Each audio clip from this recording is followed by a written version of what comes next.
Ayan, at nakarating na nga po tayo ng Bulinaw Terminal at yun nga, medyo maaga pa tayo nakarating dito sa Bulinaw.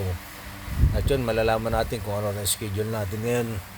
Araw na ito dito sa Bulinaw, kung anong oras pa tayo makakabiyahe mamaya. Pero ang nakikita ko sa oras is 9:40 ay 9:20 yung dati nating oras. Baka yun po ang sakaling makuha nating oras, kasi kita na agad natin sa whiteboard kung sino ang walang naka-schedule. 9:20 ang nakikita ko, malamang maging atin yan. At nagbaban nga po ang ating mga mahal na pasero, at si Renz pa rin ang nagdala dito sa Bulinaw ng ating bus. At siya na yung pinag-drive ko. Pang 5 araw niya na po yun, at bukas ay pang 6 na araw niya na. 2 days na lang po siya dito sa atin, at magre-report na rin po siya para sa kanyang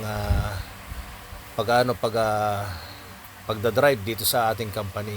Pero meron pa rin daw yata siyang kukuning ibang requirements, at hindi pa raw yata masyadong kumpleto ang requirements niya para i-submit sa opisina. Pero okay na rin yan, at okay naman ang lahat, wala namang magiging problema doon.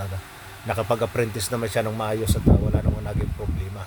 Sabay ng ngiti at tambon, traffic sa EDSA, init ng araw, pero tuloy lang serbisyo'y dalang tunay na dangal. Kahit pagod may ngiti sa labi, pasahero happy, yan ang sabi. Kalsadang mahaba pero puso'y buo, biyahe ni Kagulong, saludo tayo rito.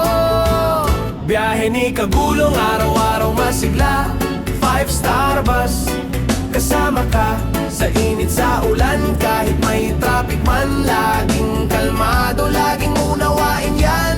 Biyahe ni Kagulong sa daan bayani, hatid ligaya sa bawat biyahe. Simple lang ang saya, basta may tiwala.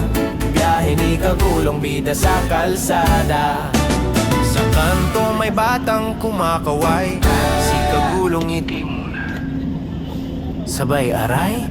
Kasi sa biyahe, kahit mahirap, tiwala sa sarili, yan ang panlaban dapat. Traffic, busina, minsan may init ng ulo, pero sa puso niya, kalma lang ito. May pamilya siyang naghihintay sa tahanan, kaya bawat biyahe pusong alanganin man, tuloy lang. Ayan mga kagulong, at dito na tayo sa Bulinaw, at magandang tanghali po sa inyo mga